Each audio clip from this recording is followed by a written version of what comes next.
Sans contrôle, le podcast 100% FC Nantes.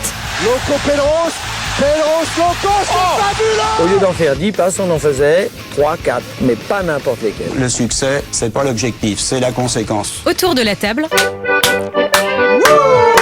Allez, Raphaël! Allez, sur la table, les sabots crottés. David Filippo, Ouest France. Quand elle a son boum boum chant. Et ton problème c'est simplement qu'elle s'en moque. Pierre Arnaud Barre, Presse Océan.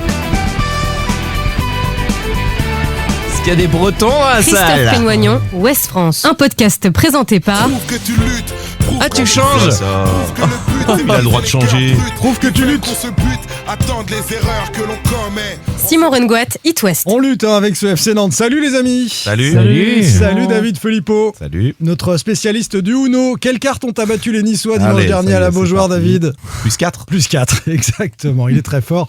On n'oublie pas que si tu joues ta dernière saison avant la Ligue 2, il faut dire Uno, exactement. Uno, ouais. Salut Pierre Arnaud Barre. Salut Simon, bonjour tout le monde. Baptisé, je cite, le Nicolas Cozza du journalisme local par certains supporters sur les Par réseaux certains sociaux. supporters, on peut le citer, c'est no pain, no gain.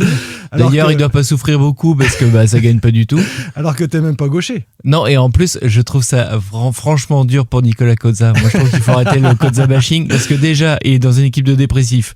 Il est dépressif dans une équipe de dépressifs. Il est sosie d'Emmanuel Macron et maintenant on le compare à moi. Il faut Ouais, arrêter. ça Faut fait arrêter. beaucoup. C'est pas sérieux. Salut c'est pas Christophe sérieux. Pénoignon. Salut Simon. Alors lui, c'est le serial noteur, le noteur en série du journal Ouest France. Combien pour Cozza face à Nice dimanche? 3. 2. À 2. T'as mis deux ou trois? C'est la pire note. Il y a eu 2-2. Tati et Cozza. Tati et Cozza, ouais. Il est très très Donc, bien. J'attends toujours mon premier podcast post-victoire, hein, Simon. Il a toujours Pas là pas après eu. C'est vrai. Auxerre, pas là après Paris, pas là après Marseille. 100% Ouais, chat en même temps, il y a noir. trois Je vais victoires, me poser des questions. Je pense. Allez, salut à toi le fan des Canaries qui nous écoute. Les Beatles. Non, mais c'est la période. David Bowie. Bien sûr. Eh ben, man. C'est quoi? Moonlight. C'est David Man Bowie.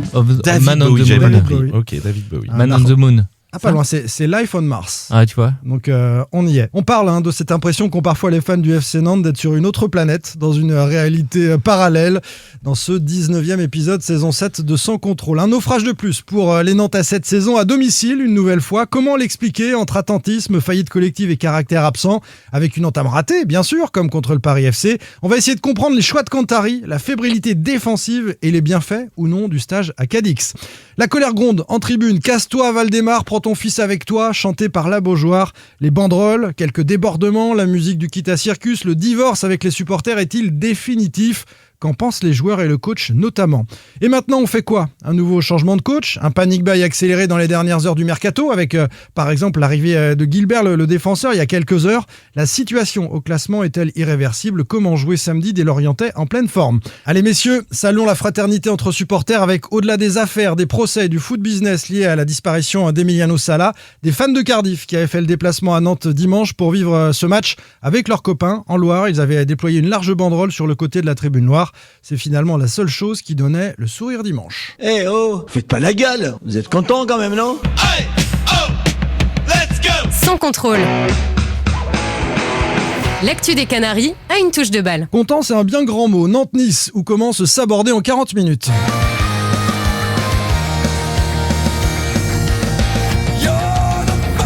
C'est encore les Toffee Murphys.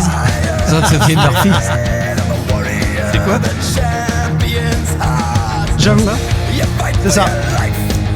J'arrive jamais à Non, le dire t'arrives par pas. contre. Dropkick. Murphys. Murphys. Et pourquoi ? Parce que les paroles sont géniales. You're the fighter, you've got the On fire. aura bisous dans Oui, dans le oui, podcast. à la fin, oui, bien sûr. Ok. You're the fighter, you've got the fire. Ils étaient beaux face à Nice, les combattants qui jouent leur vie et n'abandonnent jamais, comme le chantent les dropkicks. Un énième naufrage à domicile avec une entame de match complètement ratée. Lamentable, a dit Anthony Lopez après la rencontre. On fait 30 premières minutes lamentables où on a pris un rouleau compresseur face à nous. Tout ce qu'ils arrivaient à faire, enfin tout ce qu'ils essayaient de faire, ils le réussissaient. On a été il y avait trop d'espace. Après, à 3-0, quand tu commences à jouer le match à 3-0, ça devenait très compliqué. Ah bah oui, c'est dur à 3-0 de commencer un match lamentable, c'est ce que tu partages, comme contre le Paris FC, entame complètement ratée, Pab. Bah oui, alors déjà je note la grosse déprime d'Anthony Lopez parce que là il est même plus en colère, il est en dépression totale, le pauvre. Mais il vient face aux médias, après, ils sont peu nombreux. Lui il assume, il n'y en a pas beaucoup qui viennent. Ouais. Alors contre le Paris FC, il avait quand même noté 30 premières secondes intéressantes. Non mais là, oui, c'est vrai. Là c'est catastrophique. En fait, tu fais plutôt une bonne entame en plus, mais c'était ciblé. Il l'avait dit, on était à la conf de presse avec Christophe d'avant-match. Ils avaient dit il faut réussir l'entame et être cohérent et mettre de l'intensité. Et en fait, tu te fais ouvrir sur la première action. Enfin, le premier but, il est catastrophique. T'as aucun retour défensif. Les Niçois marquent facilement. Et faut pas oublier au pressing, il est complètement en retard. Tout le monde, il n'y a pas de milieu de terrain. La défense centrale attend, elle se fait prendre. Et faut pas oublier que Nice était une équipe aussi de dépressifs. C'était un dépressifico. Hein. On a vu une mini-entame réussie, selon Pab. C'est ton cas aussi, Christophe ? Oui, réussi, c'est un bien grand mot. Mais non, on a vu quelques belles ressorties, notamment au début de Johan Le Penant, côté droit, assez intéressante. Il y a une frappe de Mostafa Mohamed dès la 12e minute, donc la première occasion, je mets des gros guillemets, situation et pour le FC Nantes. Moi je trouve que tout part de ce premier but en fait qui en fait réduit à néant tout ce qui a été fait lors de la semaine du stage. On en parlait du stage, mais tu reviens d'un stage en Espagne, tu te dis allez faut soigner l'entame, on est allé en stage pour ça. Et en fait, tu te prends le premier but très rapidement, trop rapidement, au bout d'un quart d'heure de jeu. Et ensuite, tu plonges. Parce qu'en fait, les ressorties de balles qui étaient intéressantes du début de match, on les a plus revues après le premier but. Pardon, mais on a vu des équipes prendre des buts et savoir réagir. Parce que cette équipe. Cette équipe, elle plonge tout le temps. Tu rigoles quoi ? Tu connais le chiffre ? Tu connais le nombre de 47, non ? 47 ou 48 fois le FC Nantes, donc depuis plusieurs saisons, hein, du coup. Je crois que la dernière fois, donc 48 fois, je continue mon explication, le FC Nantes a été mené au score et je crois qu'il y a 38 défaites ou 39, je sais plus exactement. En gros, il n'y a pas de victoire. Jamais gagné. Il y a quelques matchs nuls. T'as pris un but la première fois. Mais tu n'as jamais. Je crois que la dernière fois, c'était avec Pierre Aristouille contre Lorient. Et la fois d'avant, c'était Jean-Claude Thiaudot, je crois. C'est possible. Non, mais c'est quand même cata. En fait, il y a une psychose. Il y a un blocage, il y a un blocage psychologique. Il y a quelque chose. Ça relève de la psychologie, là. Christophe l'a dit, ils vont en stage à Cadix. Ils savent que ce match, il peut te faire basculer. Tu peux surtout ramener Nice à ta hauteur, c'est-à-dire mettre Nice dans la sauce. On le disait la semaine dernière. Ce match, il est capital. C'était pour moi l'un des matchs les plus importants depuis plusieurs années. Depuis le Paris FC, depuis une semaine. Oui, mais même depuis. mais si, parce que là, tu pouvais basculer dans quelque chose d'un peu mieux. Ces deux matchs-là étaient importants et t'as perdu les deux. Mais tu prends 3-0 à la Beaujoire. Mais c'est ça. Non, mais c'est ça, David. C'est que tu peux concéder l'ouverture du score à la rigueur. Mais oui. Tu peux concéder l'ouverture du score, même si je trouve ça scandaleux que tu prennes ce but-là après 10 minutes, alors que t'en as quand même pris 2 dont un refusé au bout de 9 minutes face au Paris FC, donc c'est pas non plus une surprise. Mais tu te retrouves à 3-0 au bout de 40 minutes, ça c'est scandaleux. Enfin, quand tu prennes le premier sur un accident, ok, mais t'en prends pas 2 et 3 dans la foulée, c'est pas possible. Voilà qui suscite la colère d'Ahmed Kantari. Très en colère après cette première mi-temps où on n'a pas le droit à domicile d'être mené 0-3 au bout de 35 minutes. Quand on a un match aussi important, on doit montrer beaucoup plus d'agressivité, beaucoup plus d'engagement. C'est un ingrédient indispensable pour aller chercher le match. Ouais, jusqu'au premier quart d'heure, j'ai envie de dire ça va encore. Et puis après, sur la première frappe cadrée des Niçois. Aujourd'hui, les Niçois font 4 frappes cadrées et 4 buts. Donc il y a aussi en termes d'efficacité aujourd'hui un décalage avec nous ce qu'on a pu proposer, parce que nous on a manqué d'agressivité sur l'aspect défensif, mais je trouve qu'on a manqué aussi d'agressivité sur l'aspect offensif, parce qu'on a quelques ballons dans la surface, notamment des sauvetages sur la ligne de la part des Niçois que eux font, que nous ne faisons pas. Donc à un moment donné il faut qu'il y ait plus d'engagement par rapport à ça. L'engagement. Voilà, moi je suis un peu gêné par son discours. Attends, juste une chose, le son qu'on entend derrière, c'est un kangourou au début, les petits quick. C'est Valdemar Kita qui queen derrière, c'est ça. Non, ce sont les Niçois qui fêtent la victoire. Je suis gêné parce que là, il se trouve que c'était en zone mixte, c'est-à-dire c'est où passent les joueurs quand Tari est venu. Et en salle de conférence de presse, il a plus ou moins dit la même chose, c'est-à-dire qu'il était toujours allé sur l'engagement, l'agressivité, voilà. Donc on va me dire, bah oui, mais t'es pas étonné, c'est un Camboire bis. Bon. Moi, ce qui me dérange, c'est quand même important en Ligue 1, David. Non, mais il faut de l'engagement. Et c'est ce que t'as pas mis. Okay. Non, mais c'est ce que t'as pas mis. Ça, on est d'accord. Mais je pensais qu'à un moment, il allait venir sur le déchet technique de cette équipe. C'est d'ailleurs, c'est moi qui lui pose la question. Je dis oui. Ahmed, excellente question d'ailleurs, David. On t'entend là-dessus. Mais Christophe a compté pour moi, le nombre de passes ratées, de ballons perdus, c'est ça ? Perte de balle. De perte de balles. 175 pour l'ensemble de l'équipe du FC Nantes dimanche. Les 10 joueurs de champ, ça fait 17 pertes de balles par joueur. Ça fait 171 pertes de balles pour les 10 joueurs de champ. Donc parce que 17 Lopez en moyenne. n'en a perdu aucune. 17 en moyenne. Et d'ailleurs, pour continuer sur les pertes de balles, alors il y a un sondage, je ne vais pas empiéter sur le sondage, mais j'ai pris 2 autres matchs. Angers et Metz qui font un peu référence aussi. C'était les 2 autres katas, ouais. Angers, 136 pertes de balles, c'est beaucoup. C'est beaucoup. Déjà. C'est beaucoup. Avec 124 sur le 11, parce qu'il avait fait 5 changements. Ça fait 12 par joueur. Changement, on va en reparler. Metz, 128. 128, 114 sur le 11. Il y a quand même un énorme gap. Et alors, pour rejoindre ce qu'était en train de dire David, parce que l'engagement, intensité, indispensable en Ligue 1, si tu n'y es pas, tu te fais bouffer. Mais, avant le match, on discute avec Christophe de ça. Tu n'as pas tes techniciens, tu n'as pas Tabibou, tu n'as pas Coquelin, tu n'as pas 111 et tu n'as pas Machado. T'as des joueurs de foot moyens qui sont emmerdés avec le ballon. Mais il n'y a pas que ça. Il y a pas que ça. On demande de faire des passes là dans les pieds, Simon. Quand Harry l'a dit, ce sont des joueurs moyens. Quand David pose son excellente question sur le déchet technique, quand Harry il a une formule qui est un peu marrante, il dit en gros les Nantais là ils sont tellement dans le trou qu'ils ont les chaussures trop serrées, les godasses trop serrées.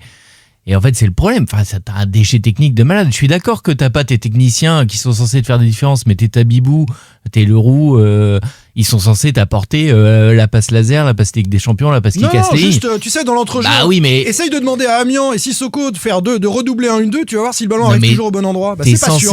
T'es censé, je discutais avec mon pote Gilda qui va nous écouter de toute façon tout de suite, quand le podcast sera mis en ligne, il suit Angers. Il m'a dit, mais à Angers, t'as pas des joueurs de foot qui sont meilleurs sur le papier que Nantes. Sauf que c'est une équipe. Il n'y a pas de Abdelli. Non, mais c'est une équipe. Ce qu'on a dit quand j'étais à Marseille, au-delà de la qualité de l'équipe marseillaise qui était discutable sur ce match-là, t'avais une équipe. T'avais Ablin qui avait un joueur pour dédoubler à côté de lui, Machado, t'avais des redoublements de passes. Il y avait 111, il y avait Machado, il y avait Tabibou, mais t'es quand même capable normalement avec cette équipe-là. Regarde, Cabella, c'est ta caution technique dans l'équipe là. Il a fait quoi ? Il était tout seul.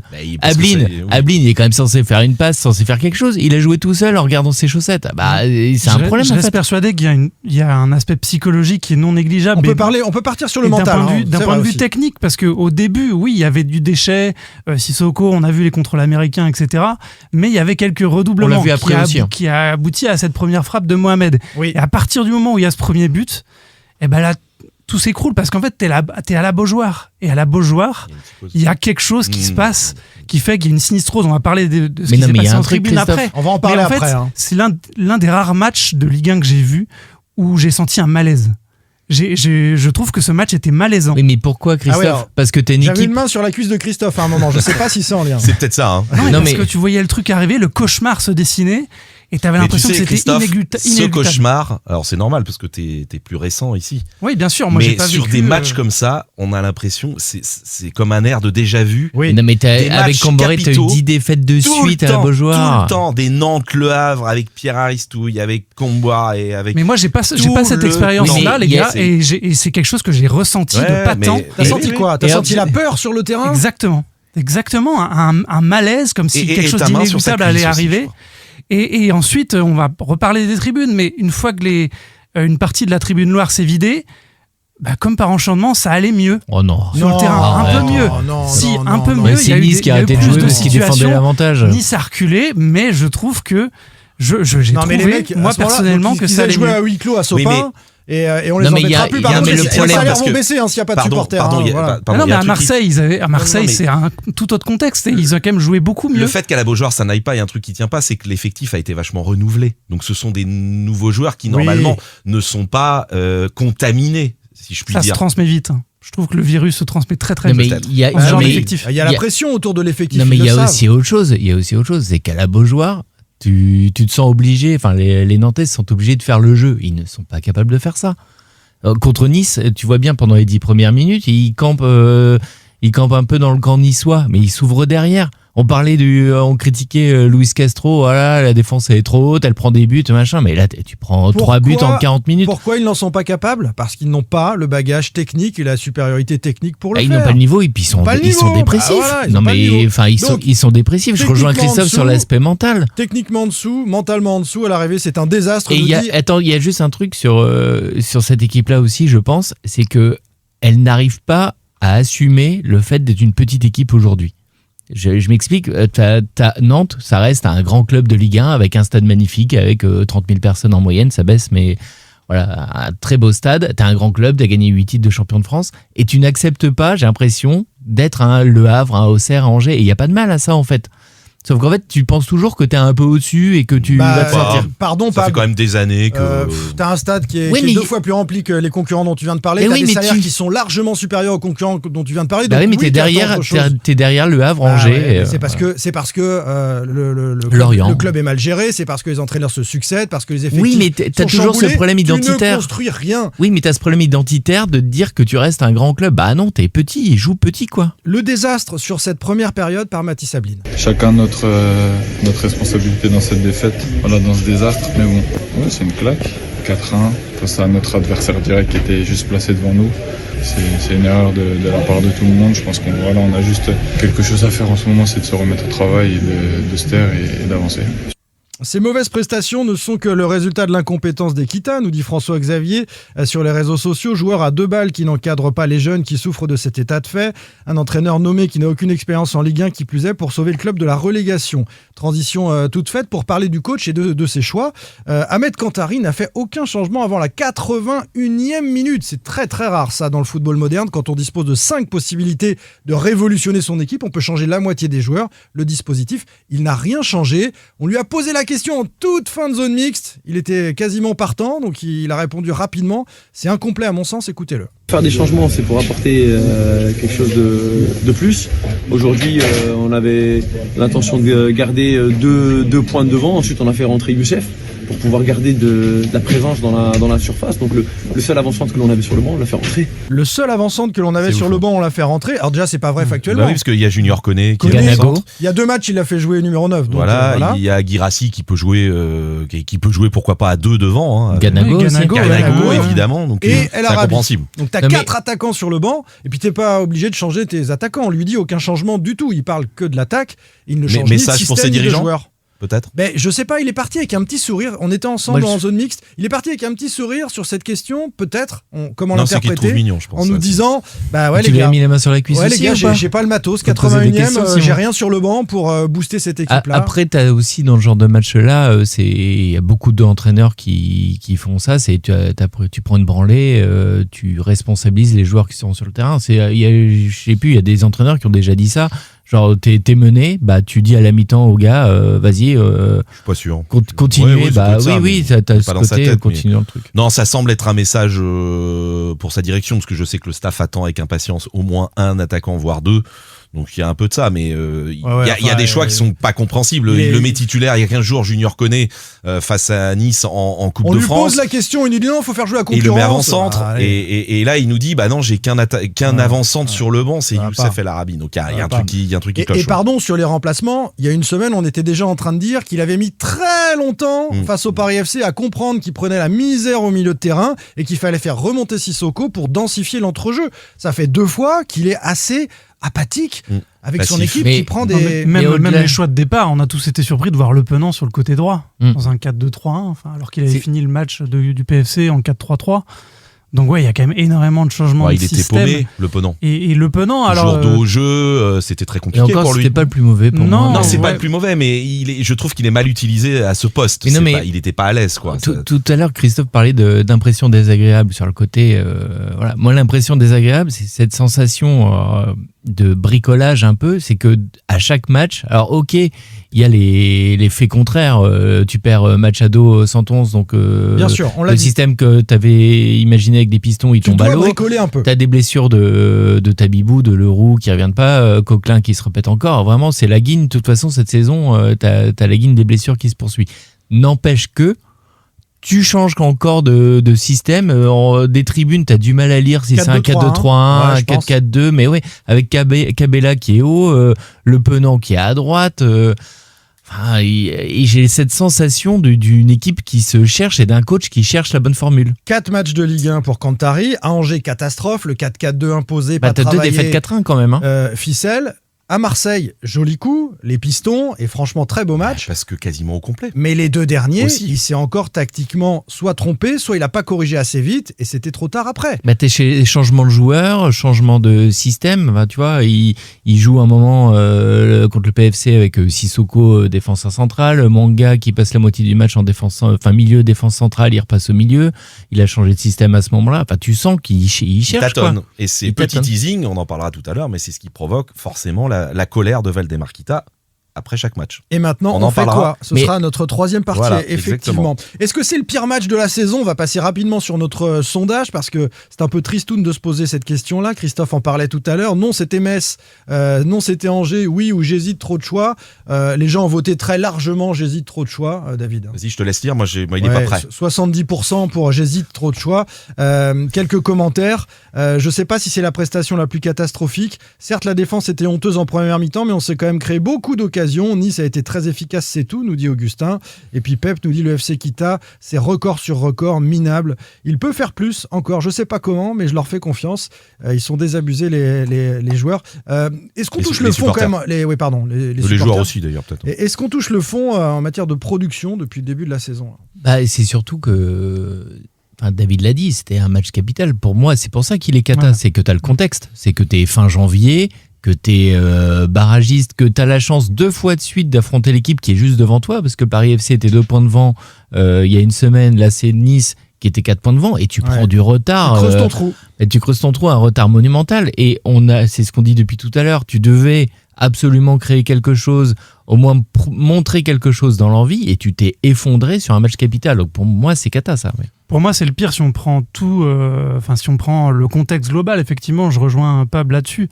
Peut-être dans le contenu, le pire, c'était Angers pour moi. Ouais. Mais après, c'est vrai qu'il y avait des circonstances atténuantes aussi. Ouais, il est 100% pour l'Equita qui change d'entraîneur à la veille d'un match capital. Là, c'est la pire mi-temps, je pense, depuis le début de la saison, mais c'était un peu mieux à la fin. Donc je pense que globalement, le match le pire, c'était Angers. Mais si tu prends tout le contexte avec les supporters, etc., l'enjeu, c'est le pire. Mais le un peu mieux à la fin, pardon, David, le un peu mieux à la fin, je l'enlève parce que t'as 3-1 à la mi-temps. Oui. Enfin, t'as pris 3 buts, le match il est terminé. Bien sûr que tu recules quand Nice, il contrôle le match. Alors ok, sur un malentendu, si tu marques le 2e but, effectivement, à l'heure de jeu, mettre sur le poteau. Voilà, tu peux te dire, tu vas enflammer le match et Nice peut commencer à paniquer. Mais c'est normal que Nice défende. En fait, toutes tes stats, tes 35 centres, tes 20 tirs, c'est fichu à plat parce que t'es mené 3-0 au bout de 40 minutes. Ton match est terminé. Mais c'est vrai que c'était que Nice et que c'était fébrile en face. On l'a senti. C'est une équipe qui avait pris une rouste le week-end d'avant. C'est une équipe qui n'avait pas gagné depuis octobre. Metz, c'était très très vilain aussi. Hein. Je pense qu'on l'a oublié parce que ça remonte déjà. Ouais. Mais c'était une défaite 2-0, Metz. Moi, je me souviens avoir dit, est-ce que c'est à la fin, notamment de la première période, je crois que c'est Metz ou c'est Lorient. Je crois que c'est peut-être Metz. Et j'avais dit, mais est-ce qu'on a vu pire première période depuis une décennie voire plus. Franchement, c'était atroce quoi. Hein. Donc il y en a des purges cette saison. Ouais, on se régale. Messieurs, je voudrais qu'on dise un mot également du stage. Christophe l'a évoqué à Cadix qui a précédé cette rencontre-là. Arrêtez, racontez des polémiques. Eh ouais, ça a fait des polémiques ce stage-là, notamment sur les réseaux sociaux, à travers. Par exemple, la sortie d'Ahmed Kantari en conférence de presse, et 2 d'entre vous y étaient, sur ce qu'on fait lors d'un stage de cohésion, comme ça, on joue au foot, et puis il y a aussi des activités annexes, du golf et du Uno. Mais dans une partie de Uno, en fait, on peut avoir un jeune qui s'émancipe et qui soit très bon, donc ça le valorise aussi par rapport à ses partenaires. Après, on n'est pas parti là-bas que pour faire des activités, parce que le Uno, ils le jouent ici, les fléchettes, ils y jouent chez eux aussi. Non, mais c'est des petits moments de cohésion. Bon, ce stage de cohésion n'a pas fonctionné véritablement sur le terrain à travers la prestation. Je vois les moqueries. Je vois les moqueries. Non, mais tu vois, j'ai fait une blague sur le +4 tout de suite. Oui, non, mais moi aussi, ça m'amuse. Ouais, on a le droit de se... Mais je trouve que se foutre de la gueule, d'un entraîneur qui je trouve, répond à vos questions. Moi, j'étais pas à la conférence de presse. Christophe et Pab y étaient. Souvent, on a des coachs qui ne nous disent rien quand on leur dit « Alors, vous avez fait quoi pendant ce stage ?» hormis les entraînements, parce qu'ils ont aussi beaucoup jouent au foot forcément, hein, ça reste leur job. Et lui, il nous dit, alors il nous révèle pas non plus des trucs de dingue. Non, on n'est pas dans le secret des dieux avec des parties de Uno. Non, mais il n'empêche qu'il explique des choses sur. Oui, on a joué aux fléchettes, au Uno, ça peut révéler des mecs au niveau du caractère.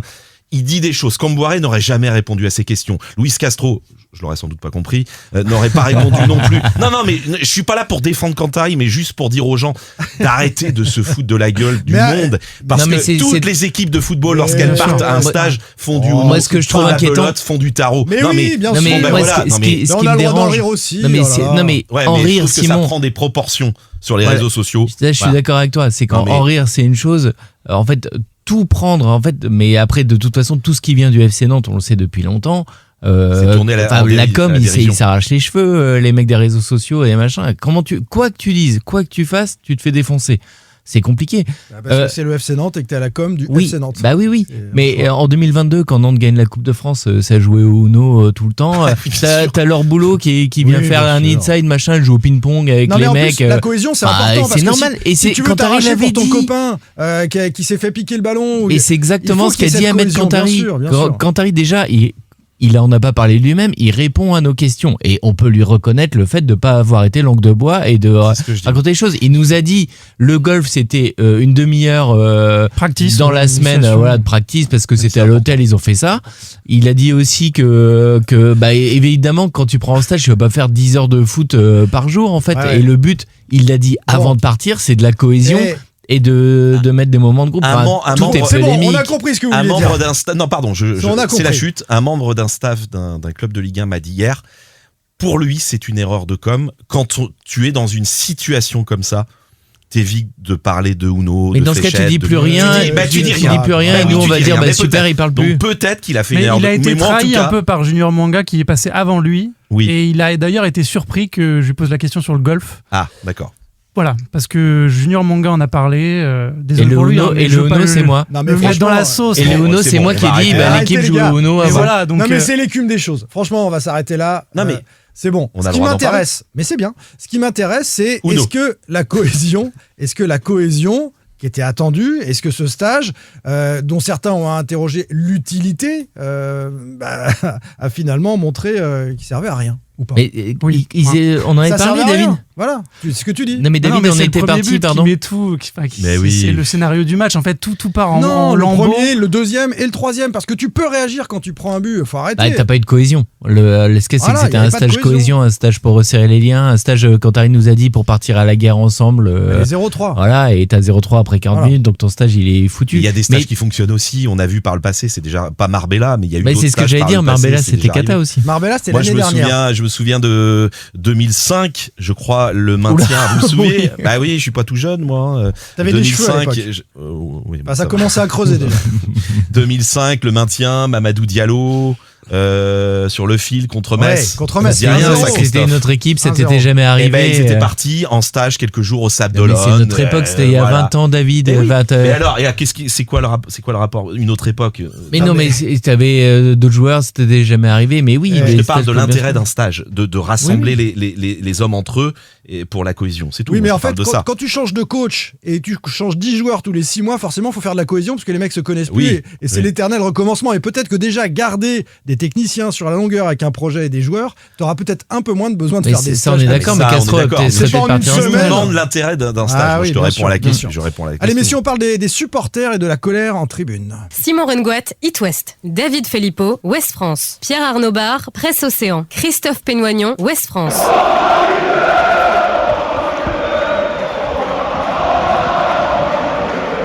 Sans contrôle.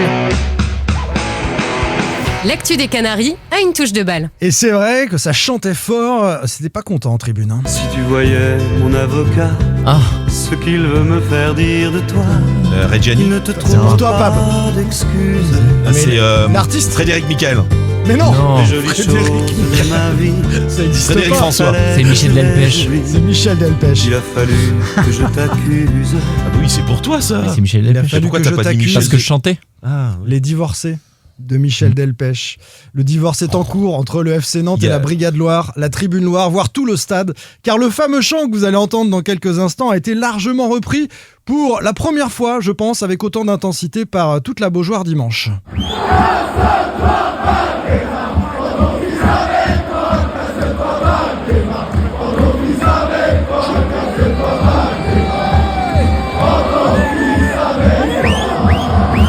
Casse-toi, Valdemar, prends ton fils avec toi, a donc chanté à la Beaujoire durant la première période. Il y a eu aussi les banderoles, je vais vous les citer pour ceux qui n'y étaient pas. Après 18 ans, vous n'avez toujours pas compris que le FCN ne se dirige pas depuis Londres ou Paris. Londres, c'est pour le fils, Paris, c'est pour le père, Kita. Autre banderole, énième coach viré, mercato bâclé, saison ratée. Faudrait penser à limoger le directeur sportif. À nouveau, ça c'est pour Franck Kita. Et puis 36 matchs à domicile, 6 victoires. Bon, ça fait 37 maintenant. C'est un miracle que le public soit encore là.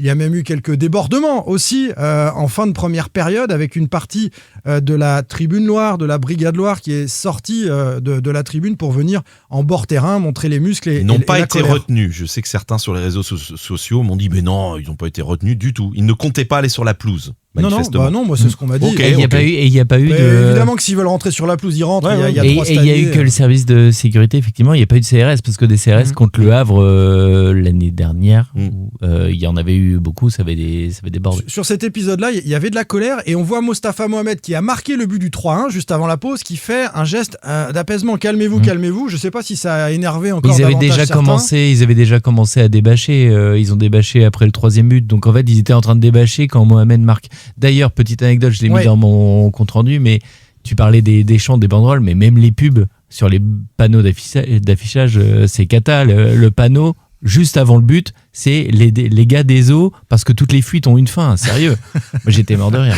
Les gars des eaux sont bien contents. Parce que toutes les fuites ont une fin. Ils sont mis à l'honneur. Dans la tribune, il y a même eu ça. Il y a même eu une musique de cirque à un moment dans la tribune. Ça, c'est génial. C'est la musique du Kita Circus. On peut pas leur enlever leur créativité. Mais t'imagines que t'es en train de pendant jouer, le match, t'es en train de jouer et t'as ça derrière. Perturbant. Ouais. Faut être costaud dans la tête. J'avais même pas entendu ça. Tu l'as pas entendu parce que t'avais ton casque pour nos amis d'RMC. Le divorce avec les supporters est-il définitif ? La Brigade Loire fait-elle une pause, comme certains l'ont dit ? Écoutez les mots prononcés par le leader de la Brigade Loire, Romain Gaudin, avant que son groupe ne quitte la tribune, la vidant quasiment de moitié. Il dit « Je ne sais pas quand on reviendra. Je ne sais pas si on reviendra cette saison. Ça, on verra. » Je ne sais pas quand on reviendra, je ne sais pas si on reviendra cette saison, on verra. Avec un miracle, on pourra peut-être jouer les barrages. Honnêtement, qu'est-ce qui ressortira de cette saison ? C'est qu'elle est totalement ratée, comme toutes les saisons qu'on fait à chaque fois, à part le miracle de la Coupe de France. Donc on pense, là, voilà, réaction d'orgueil, réaction sur le moment. Nous, on a décidé, pour bien tout le monde, et surtout pour le nôtre, on a décidé de partir. Donc là, l'équipe deuxième, on va partir du stade, on va quitter la tribune, on encourage tout le monde. Et donc, on faire ce peu à faire la même chose, à nous suivre. Et si jamais vous restez là sur le deuxième mi-temps, on vous demande de remonter pour au moins que le bas de la tribune, tout le bas de la tribune soit vide de siège et qu'il y ait au moins visuellement une chose qui se passe, qu'on puisse voir qu'il y a quelque chose en moins dans la tribune. Si vous n'avez pas tout compris, il quitte la tribune en demandant aux supporters de la Loire, qui sont tous des abonnés, on le rappelle, c'est une des rares tribunes françaises où tout le monde est abonné, donc on n'a que des fidèles, des fans du FC Nantes. Venez avec nous, ou si vous restez à regarder, laissez un grand trou pour qu'on voit ce trou béant dans la tribune. Ma question était, David, le divorce avec les supporters est-il définitif ? Il est en tout cas en cours. Oui. Alors moi, je voulais saluer. C'est rare que je fasse ça pour les ultras. Je voulais saluer leur attitude. Alors, hormis ceux qui ont montré un petit peu leur colère de manière un peu véhémente en fin de première période, mais je trouve que le public s'est très bien comporté. Je trouve samedi, ils en ont ras-le-bol. Les supporters en ont marre. Ils le montrent comme il faut, c'est-à-dire soit ils sifflent, soit bon, les chants, il n'y a pas eu de chants insultants, je crois, mais en tout cas, et puis soit ils quittent la tribune. Donc je trouve en tout cas que c'est je peux les comprendre et je trouve que leur attitude est très bien. Il faut savoir le souligner. Il n'y a pas de débordement et j'ai envie de dire tant mieux. Voilà, parce que dans ce genre de match. Il aurait pu en avoir, on a connu par le passé. On a parlé du Havre, où les CRS étaient descendus, donc voilà. Après, on n'est pas à la fin de la saison. Oui, non mais après t'avais un autre directeur de la sécurité à l'époque. Voilà. T'avais un autre directeur de la sécurité à l'époque aussi. J'ai pas répondu à ta question parce que je ne sais pas en fait. Si le divorce est définitif, je ne pense pas. Je pense pas non plus parce qu'en fait, ils le disent tout le temps, les ultras de la Brigade Loire, c'est la schizophrénie. En fait, ils sont depuis 18 ans contre la direction.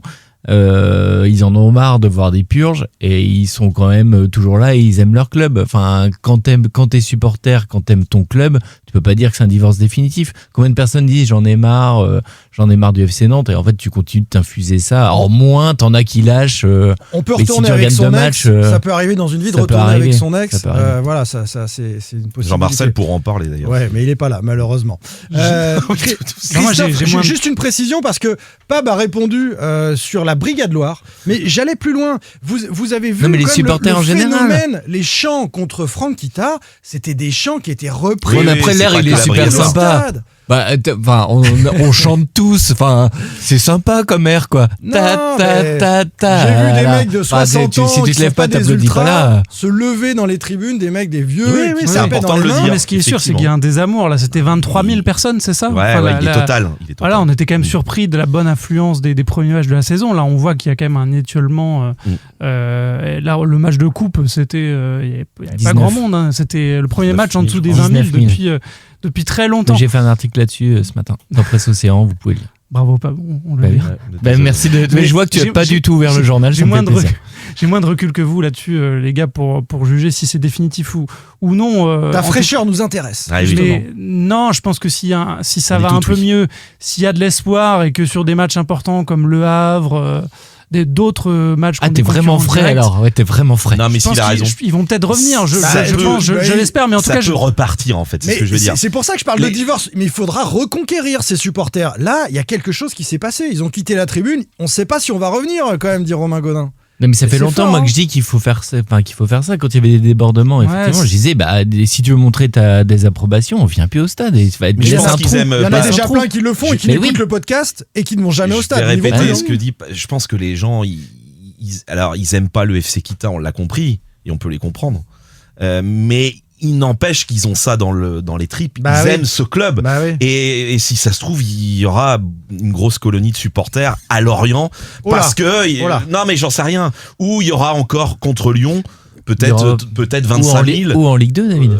Là, je pense que c'est actionner un levier psychologique aussi de la part de la Brigade Loire, de faire ça. Je sais pas s'ils vont non, ils en ont plein le dos. Mais il faut quand même. Ils en ont plein le dos. L'avant-match, il y a l'accueil du bus. Ils mettent le feu pour dire on est avec vous les gars. C'est un match important. Ce qu'ils ne font pas d'habitude. Ce qu'ils ne font pas d'habitude en plus. On a tous noté. On a dit tiens, la belle est derrière. C'est pour ça que je dis qu'ils sont irréprochables. Oui, mais avant le premier but, les encouragements sont là. Mais à un moment, les mecs, ils en ont marre. Alors qu'ils étaient désabusés contre le Paris FC. Donc en fait, ça rejoint la schizophrénie dont parle Pab, c'est qu'en fait ils sont désabusés contre le Paris FC, mais ils viennent quand même accueillir le bus nantais une semaine plus tard. Donc, et puis c'est aussi c'est ce qu'ils aiment faire le week-end. C'est leur passion. Ils se déplacent, ils font des déplacements, ils viennent au match, ils aiment se retrouver entre eux. Il me semble. Donc tout le monde fait ça. Ça va au-delà du foot en fait. Évidemment, les gars, c'est familial pour des gens aussi d'aller au stade. Les gars, et puis des divorces. De toute façon, c'est une relation toxique. Tu parlais de couple, mais tu parles de divorce, de séparation, de se remettre ensemble. On a vécu le Kita Circus. Il faut que t'en parles pas, moi. Non, mais on a vécu le Kita Circus au moment du Covid. On a vécu Domenech. Moi, j'ai couvert les mecs de l'ABL qui étaient sur les abribus, les aubettes. Bien sûr, il y a eu une grève. À l'arrêt de la Beaujoire, les grèves, les défilés d'avant-match, les mecs qui restaient dehors. On a vu qui lançaient des feux d'artifice ou des fumigènes sur la pelouse. Tu te rappelles le fumigène qui était tombé avec un petit parachute. On a vécu ça en fait.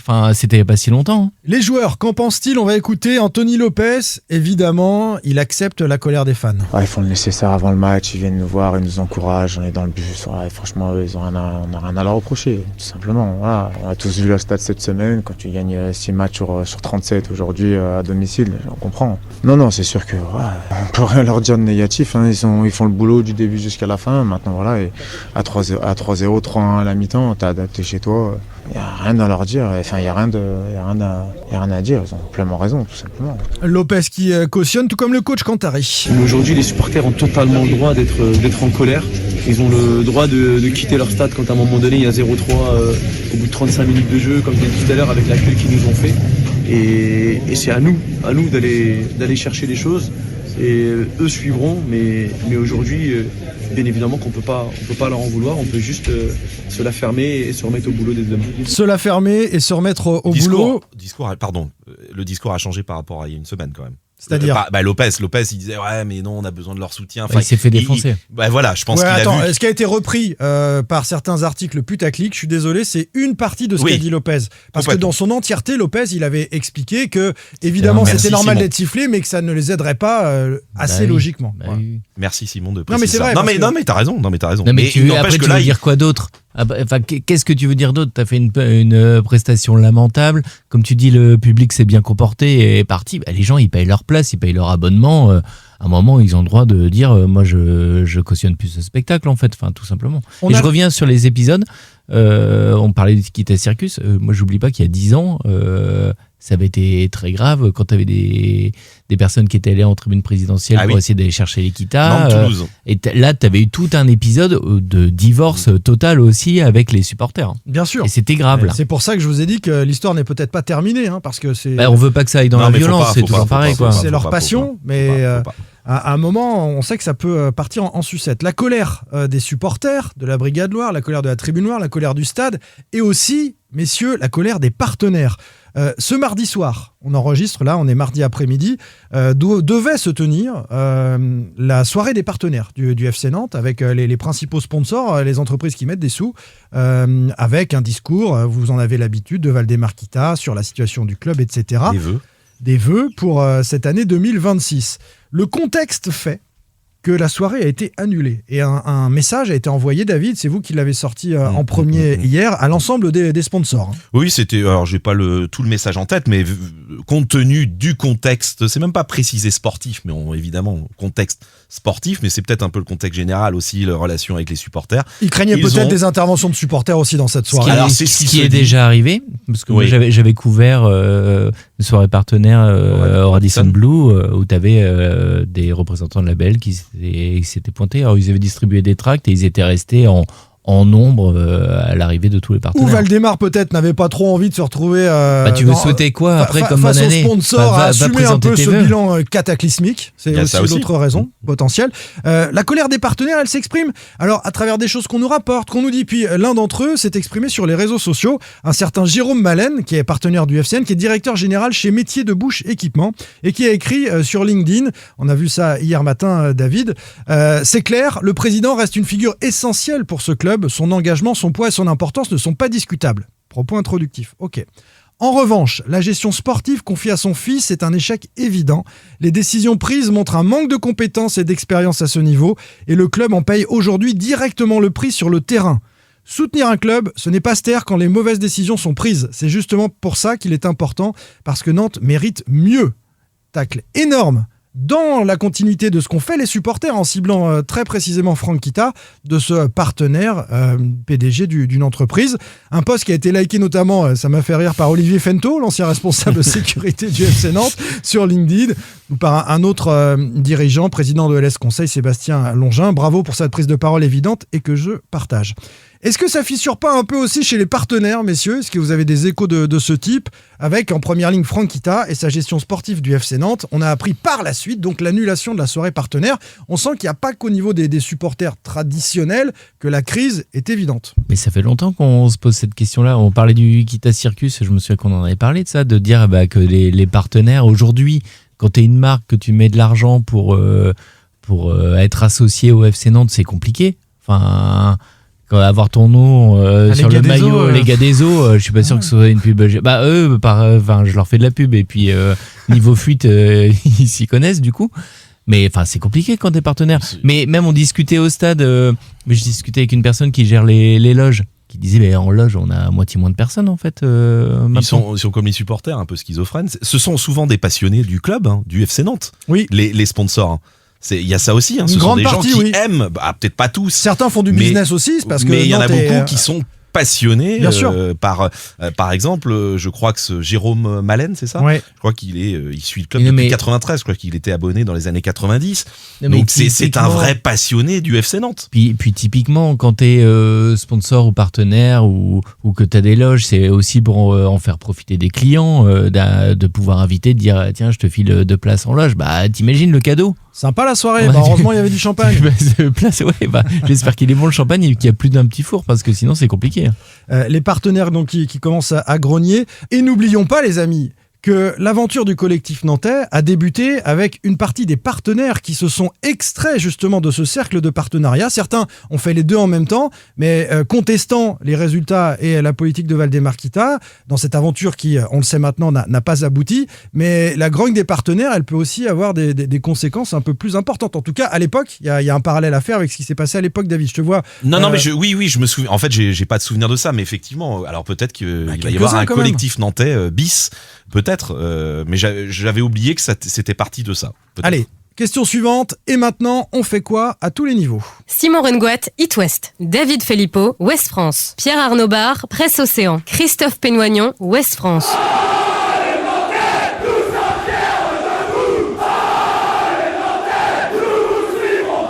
Sans contrôle.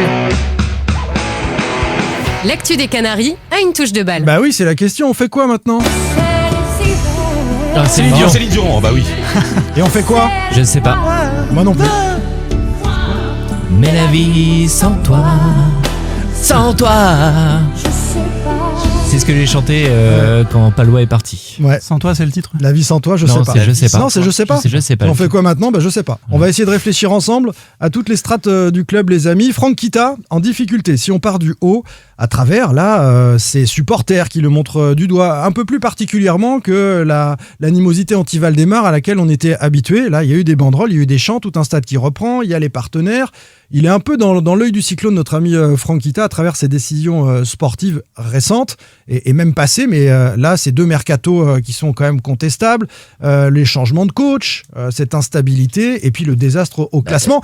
Est-ce que, je vais poser la question directement, est-ce qu'il peut vraiment être en difficulté auprès du père ? Est-ce que, par exemple, la volonté récente de mettre Stéphane Ziani pour chaperonner un coach, ça a failli se faire là au moment de l'arrivée de Cantari, qui l'aurait peut-être un peu mis à l'écart. Est-ce que Valdemar peut à nouveau songer à ça ? T'as deux lectures, en fait. T'as le fait qu'il y ait songé, c'est quand même une info importante. Le fait que ça ne soit pas fait, c'est aussi une information importante. C'est que de toute façon, on sait que la relation père-fils, elle est très compliquée. C'est au cœur du problème. Alors, tu peux expliquer pourquoi, dans un sens, qu'il y ait songé, ça veut dire que c'est une possibilité. C'est parce que jusque-là, en fait, Franck Kita, il est visé aujourd'hui parce que depuis quelques saisons, je mettrai ça au moment de Comboiré quand il est arrivé.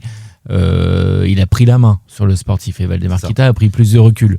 Donc évidemment, c'est lui qui prend plus les décisions, c'est lui qui a choisi les coachs. Cantari, c'est lui, je crois. Il a choisi de les virer en accord avec son père. C'est lui qui a choisi de les virer aussi. Il est partie très prenante dans le mercato, ce qui peut poser question, mais ça, on le sait sur le côté recruteur. Petite cellule, de ne pas avoir de directeur sportif. Voilà, donc évidemment. Il est directeur général délégué du club et directeur sportif. Donc évidemment, quand ça se passe mal, c'est normal qu'il soit le premier visé. C'est lui qui décide, c'est le boss. Donc, mais en même temps, ça reste le fils du patron. Ouais, donc c'est compliqué pour le patron d'écarter son fils. Sinon, il va falloir qu'il en parle avec sa femme. Non, mais c'est ça. Ah oui, parce que c'est très compliqué. Et c'est compliqué pour le fils qui doit faire valider ses choix par le père aussi. C'est d'ailleurs pour ça que Stéphane Ziani n'y est pas allé. C'est pour compléter ce que tu disais tout à l'heure. Mais le fait déjà, Ziani n'y va pas parce qu'il sait qu'il sera pas directeur sportif. Il aura forcément le fils Kita qui aurait été mis un petit peu de côté et qui sera dans ses pattes. Mais c'est toujours ce côté un peu à la limite. Mais je trouve que déjà, c'était en décembre, quand il y a eu cette proposition-là, je me suis dit, il y a cette réflexion qui est quand même avancée, quoi. Oui, mais c'était une idée, tu l'as bien dit, je pense, c'était une idée du père de Valdemar Kita, qui s'entend, lui, plutôt bien avec Stéphane Ziani. C'est vrai. Donc ça lui permettait d'avoir... Plus que Franck Kita. Plus que Franck Kita, oui. Les relations entre Stéphane Ziani et Franck Kita, même si c'était revenu un peu au beau fixe ces derniers mois, finalement, ça ne s'est pas fait pour Stéphane Ziani. Après, Valdemar est un entrepreneur, David. Il voit le résultat catastrophique de la politique actuelle. Donc, il y a cet enjeu familial, mais il y a aussi les bijoux de famille. Ça peut coûter très, très cher une descente en Ligue 2. Et il est capable aussi, à un moment, d'arbitrer, peut-être en chef d'entreprise, en disant, cette personne, au-delà d'être mon fils, les décisions qui ont été prises ne sont pas les bonnes. L'écarter, tu veux dire? Écarter son fils du club. Je sais pas, l'écarter ou effectivement nommer quelqu'un pour collaborer avec lui. Mais ce qui est sûr, c'est que je le vois pas. Donc il a essayé, Pab en a parlé, de mettre Stéphane Ziani. Je ne le vois pas, Valdemar, tenter de mettre quelqu'un d'autre parce que je pense qu'avec Franck Kita, ça sera compliqué. Franck Kita a envie d'être calife à la place du calife, définitivement. Exactement, à la Jonelière. Non, mais t'imagines, si tu le chaperonnes, enfin, ce serait le chaperonner ou l'assister ou quoi que ce soit, et Franck Kita, il bosse seul. Enfin, et je le vois pas non plus. Loin de Nantes. Et je le vois pas non plus. Valdemar Kita l'écarter totalement parce que Franck Kita a fait ça essentiellement de sa carrière en fait. Ah oui, c'est tout le souci. Mais tout est dit dans les banderoles des supporters, messieurs. Il aime ce qu'il fait au club, il est impliqué. Voilà, après ça marche pas. Christophe ? Non, j'ai du mal à être tranché. Enfin, dire que Valdemar Kita va mettre de côté son fils, j'ai du mal à le croire quand même. Et effectivement, le fait que Stéphane Ziani n'y soit pas allé, ça veut dire beaucoup. En tout cas, assister Franck Kita, je pense que j'ai du mal à l'envisager. J'ai du mal à envisager que ça puisse marcher. Moi, ça me fait vraiment penser à ces tennisman qui sont coachés par leur père, quoi. C'est en fait, tu sors par la porte, il revient par la fenêtre. Non, mais c'est vrai. Enfin, à chaque fois, c'est une relation familiale qui est difficile à casser en fait, même quand il y a de l'enjeu. Donc les supporters qui nous disent qu'ils sont condamnés à l'incompétence du duo ad vitam aeternam doivent se dire soit Valdemar s'en va, il partira avec son fils, et c'est ce qu'il chante d'ailleurs, mais il se passera rien d'autre que ça. Bon, très bien. Et après, on n'a pas de boule de cristal. Évidemment. On fait avec les infos qu'on a. Tu parles de panique, de machin. Peut-être qu'il peut décider du jour au lendemain de tout changer. Ça, on n'en sait rien. On ne connaît pas l'avenir. J'ai l'occasion de discuter avec pas mal d'agents, de gens qui ont un avis sur ce club. Ce qui manque quand même dans ce club, et Franck Kita pourrait très bien rester, c'est qu'il arrive à collaborer avec un vrai directeur sportif. Mais quelqu'un qui a de l'expérience. Et après, il y a la cellule. Et qui soit installé à Nantes et qui soit figure d'autorité à Nantes. Je vais reprendre l'exemple de... 10 fois, 100 fois. C'est vrai que j'ai l'impression de me répéter, mais par exemple, Mathieu Bonnemer au Havre, par exemple. Bien sûr. Voilà, c'est quelqu'un qui connaît le foot, qui a du réseau, qui s'entend très bien en plus avec Didier Digard. Je crois qu'ils ont joué ensemble, il me semble. Voilà, c'est ce qui manque. Mais il faudrait que Franck, et je sais pas s'il accepterait ça, mais accepte qu'il y ait comme ça, pourquoi pas un ancien joueur avec des vraies compétences pour ce poste de directeur sportif. Il faudrait que lui accepte. Et ça pourrait être complémentaire. Il faudrait que lui accepte et que la personne qui arrive ait les mains suffisamment libres pour faire son boulot. Mais ce qu'il y a, c'est qu'on le dit, c'est Franck fait ça depuis des années et des années. Donc en fait t'es le boss machin, et d'un seul coup t'as quelqu'un où tu vas devoir déléguer un peu. C'est pas facile de déléguer. Oui, mais il y a des jobs où on fait un bilan de résultats et voilà, il aurait sans doute avec ces résultats-là sauté depuis longtemps dans un autre club, messieurs, s'il était directeur sportif. S'il n'était pas le fils du... Oui, voilà. Sans doute. Ouais. Autre strate à étudier, un nouveau changement de coach est-il envisageable comme un dernier siège éjectable, un dernier bouton sur lequel appuyer pour révolutionner les choses? Tu poses la question à Jocelyn Gourvenec ou pas? Est-ce qu'on peut revivre ce qu'on a vécu avec Jocelyn Gourvenec et encore avant avec Raymond Domenech, c'est-à-dire une saison à 3 coachs? Ça vous paraît 46 jours Domenech. Ouais. On est à 48 aujourd'hui. On est à 3 défaites consécutives. On est à 3 défaites consécutives pour Kantari. Une qualif et un match nul en coupe. Oui, mais si on prend là la série, on est à 3 défaites consécutives. Nantes va aller à Lorient. Non, 2 défaites consécutives et un match nul. Oui, pardon. Nantes va aller à Lorient. Va recevoir Lyon et aller à Monaco. Wow. Bah, tu prends 3 roustes.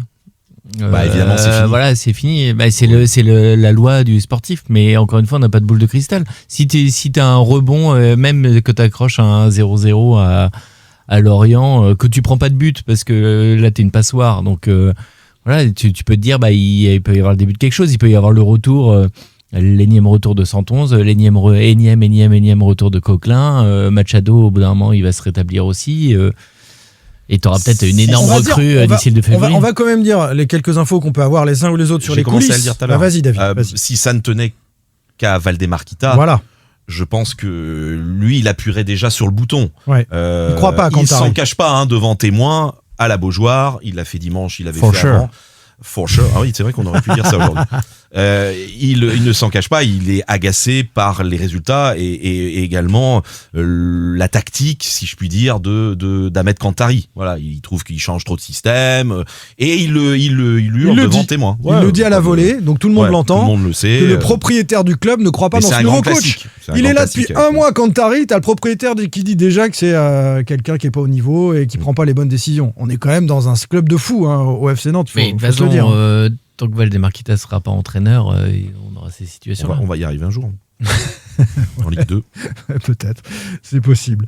Nouveau changement de coach, ça dépendra des résultats et de l'humeur aussi de Valdemar, car c'est lui le propriétaire. C'est vrai que Franquita exerce la plupart des responsabilités actives, mais c'est toujours le chef au-dessus qui finit par décider, accepter ou non la décision. Ce qui est un peu embêtant, c'est que là, ils vont sans doute finir le mercato et prendre des joueurs que souhaitent Ahmed Kantari. On pense notamment à Kaba, peut-être que c'est lui qui pourrait d'ailleurs arriver dans la semaine. L'autre joueur, on va parler du mercato après, mais c'est-à-dire qu'on va prendre des joueurs pour le coach et j'ai très très peur que dans 15 jours ou 3 semaines, eh bien, on ait un nouvel entraîneur à Nantes qui finalement n'aura évidemment pas choisi des joueurs et des profils qui ne lui correspondront pas. Et qui nous dira, je fais avec l'effectif dont je dispose, on connaît la musique. Mais après, pour que Kantari saute, il faut quand même que tu aies une série de résultats catastrophiques sur votre prochain match. Si tu as une série de résultats catastrophiques sur votre prochain match, tu gagnes aucun tu des prends trois, un coach pour préparer la Ligue 2. Oui, je pense, ouais. Oui, parce que le calendrier d'Auxerre est différent. Hein. Mais arrêtez, mais non, mais pas du tout. À ce moment-là, tu le laisses. Et puis tu prends un coach sur la toute fin de saison. Quand même, il y a quelque chose à jouer, les gars. T'es 16e, t'es barragiste. Non, mais on parle de résultats de séries catastrophiques à suivre. Domenech, là, c'était la saison des barrages. Arrêtez. 2020-2021.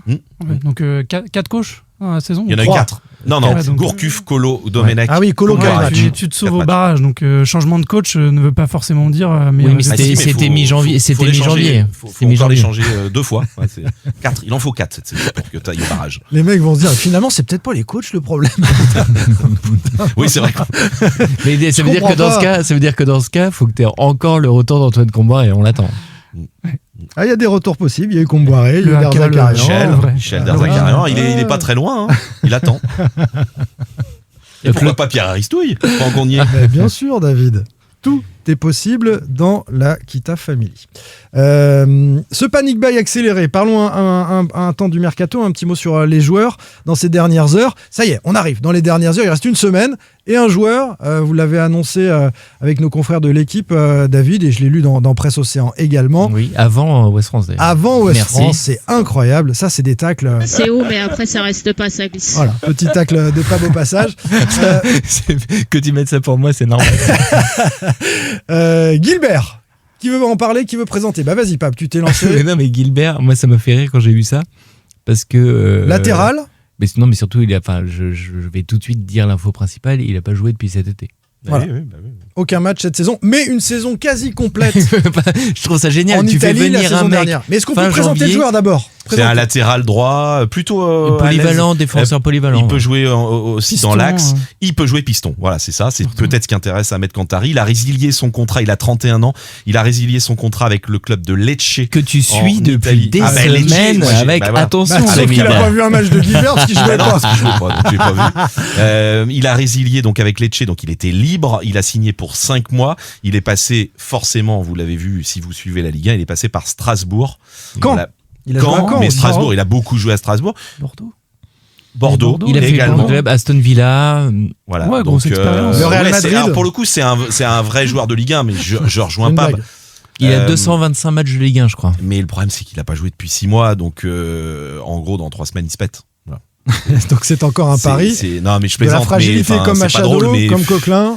Bah oui, comme Santon. De toute façon, on savait que pendant ce mercato, tu veux essayer de faire des coups, mais tu vas peut-être trouver des joueurs, mais qui ont un temps de jeu très limité, donc tu prends des risques.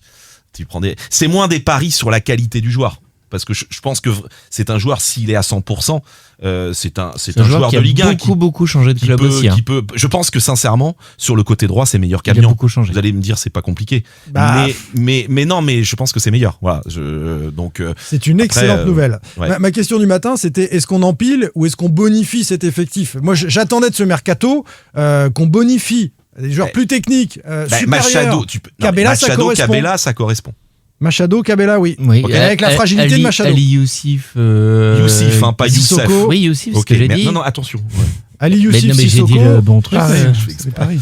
Et Gilbert, c'est un d'autres. pari, en fait. Ouais. Ah bah Ali Youssef, c'est un vrai pari. D'ailleurs, on l'a pas vu. Il est resté sur le banc, tranquille, comme tous ceux qui étaient sur le banc jusqu'à la 81e, de toute façon, sur ce match-là. La suite du mercato. Jouer à la baballe, c'est bien, mais à un certain moment, il faut jouer au ballon. Alors, est-ce que des joueurs de ballon vont arriver, David ? Au milieu du terrain, ça, c'est un choix d'Ahmed Kantari, parce qu'il a bien connu à Valenciennes. J'ai reçu un message, ça peut se faire. Là, on me dit, c'est peut-être dans la semaine. C'est pas impossible. D'ailleurs, on l'a écrit en premier dans Ouest France. Et puis en plus, tu le dis, on s'en claque la godasse. Tu le dis, je crois, depuis le 1er janvier à chaque podcast. Oui.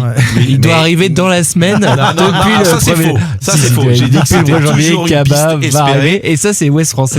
Mais il y a une option d'achat à l'étude, un prêt avec option d'achat pour Mohamed Kaba. C'est un milieu box-to-box, assez costaud. Oui, mais voilà qui correspond pas au profil que tu... De joueur de ballon. Exactement. Après, ça peut être le pendant d'un Mathis Sabline sur le côté droit. Et il peut aussi... ou peut-être remplacer Mathis Sabline pour que Sabline soit recentré. On le voit, il peut jouer sur un côté, si c'est vrai. J'ai vu pas mal de matchs de Lecce.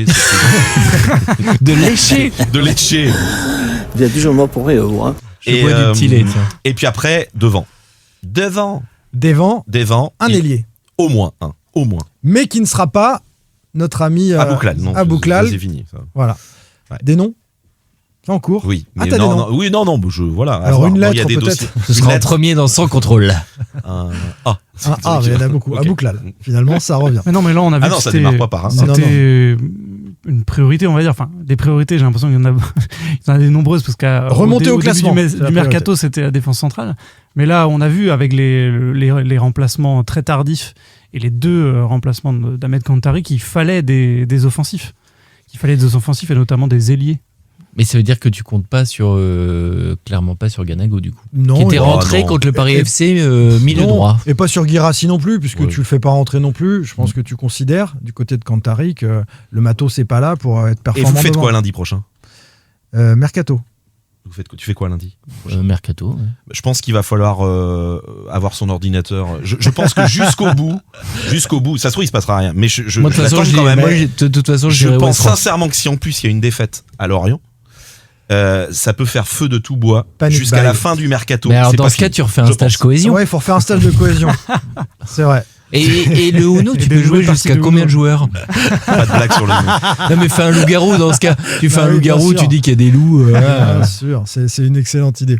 On va finir cette page mercato et dire un mot quand même de la rencontre à Lorient. La situation au classement, très rapidement, petit tour d'horizon. Le FC Nantes est-il condamné au mieux à un match à 3 avec Metz et Auxerre ? C'est à Lorient. Oui, pour une place en barrage. C'est-à-dire qu'Auxerre et Metz comptent 12 points, Nantes 14, et puis au-dessus, c'est 20 points pour Le Havre, le Paris FC 21, Nice 22, Brest et Angers 23 points. Il y a 6 points de retard sur Le Havre. Est-ce que c'est déjà un match à 3 ? Moi, je dis non. Le Havre est encore à portée des Nantais, mais sinon, je vois rien d'autre, donc je dis que c'est un match à 4. Vous dites quoi ? Christophe ? Je suis totalement d'accord avec toi. Le Havre potentiel. Le Havre, je le vois à portée. Angers à surveiller si vraiment ça... Ils ont encore pris un nul ce week-end, ils ont 23 points, ils ont 9 points d'avance sur toi. Mais l'an passé, donc je l'ai lu dans un excellent papier de David Filippo. L'an passé, il est plus Ouest France que Presse Océan, franchement. Le Havre s'est sauvé l'an passé alors qu'il était dernier avec 13 points, donc un de moins que le FC Nantes actuel. Et ils étaient lanterne rouge, mais il y avait moins d'écart avec le premier... Il y avait 5 points d'écart avec le premier non relégable. Non mais là on a des traînards aussi, il y a plus de traînards que l'année dernière. Exactement, et le PFC, moi je regarderais Nice, derrière aussi. PFC Nice Monaco, ils vont pas rester là je pense. Match à 3 pour les barrages aussi pour toi Pab ? Alors comme dit David, c'est pas à 3 d'ailleurs, mais... Très bon. Voilà, mais non, match à 3 pour moi, et je suis inquiet parce que j'ai vu jouer Auxerre contre Paris, ça joue mieux. Et c'est costaud, en tout cas ils ont fait un match de costaud et il y a des bons joueurs. Et ils ont déjà joué PSG et Lens, que tu n'as pas joué. Oui. Donc, plan A3 aussi pour toi, David. Plan A3 pour moi, toujours. Ce serait une première, donc on te le souhaite évidemment. On a la date des barrages, quand même, ce qu'on a regardé. 21-24 mai. 21-24 mai, pour week-end de la Pentecôte, l'enfer, on a tous des trucs de prévus. Je vous le dis depuis cet été. L'enfer. Je vous le dis depuis cet été. Il n'y aura même pas de barrage. Ah oui, Ligue 2 direct pour toi. Oui. Et d'ailleurs, David, parce que j'ai Super. lu Ouest France ce week-end, j'ai adoré ton attaque de papier où tu dis pardon de céder à la culture de l'instant. J'ai adoré. Ah oui, donc vraiment, c'était une spéciale dédicace fait une private au podcast, mais tu t'excuses quand même. Et ça, c'est bien. Je m'excuse. Lorient-Nantes, c'est samedi. On enverra Jean-Marcel Bedard là-bas pour nous faire des interviews, etc. pour Ouest France, pour Presse Océan. On ne sait pas encore qui a été sélectionné. Là, Ce sera Jérôme Jolivet. Ce sera Jérôme Jolivet, très bien. Aux côtés de Jean-Marcel. Bedard qui a déjà annoncé qu'il ferait quasiment aucun déplacement en Ligue 2. Comment jouer les Lorientais pour finir, qui sont en pleine forme? 10 matchs sans défaite, toutes compétitions confondues, 6 victoires, 4 nuls. Ils viennent juste d'aller gagner à Monaco et à Rennes, les Lorientais. Avec quelle troupe du côté du FC Nantes? Où en sont les blessés? Vous avez des infos? 111, Machado, Coquelin, Leroux, Tabibou. Machado, ça va être juste encore. Ouais. Je pense qu'il va pas y avoir grand monde. Ça va être le même 11. Qui va rentrer dans ce 11 par rapport au match et de Gilbert, Nice? je pense pas. Je pense que comme il n'a pas joué depuis 6 mois, il va peut-être pas faire un match tout de suite. Leroux peut-être, ça espérer le retour de Leroux peut-être. Peut-être Leroux, ouais. Peut-être Leroux, peut-être Tabibou, Ahmed Kantari était... Tabibou, je pense que c'est plus embêtant que... Voilà. Ouais, adducteur. C'est possible que ça soit une pubalgie. Peut-être. Ouais. Peut-être. Ouais. Donc ça c'est nouvelle. Emmerdant. Il y aura un Leroux, mais la semaine prochaine, dans le podcast, Pierre-Yves Leroux de RMC qui sera à nos côtés pour débriefer cette rencontre-là. Lui aussi sera à Lorient. Aux Lakers, aux supporters qui font le déplacement à Lorient, aux autres qui vont se flinguer un samedi soir pour regarder ce match-là. On va le faire nous aussi et on se retrouve mardi prochain pour débriefer tout ça. Salut les amis. Salut tout le monde. La petite tradition du moment. Bien sûr. Zoubi joubi joubi joubi jou. Je veux plus que le diamant au-dessus de ma joue. On veut go ben for ben.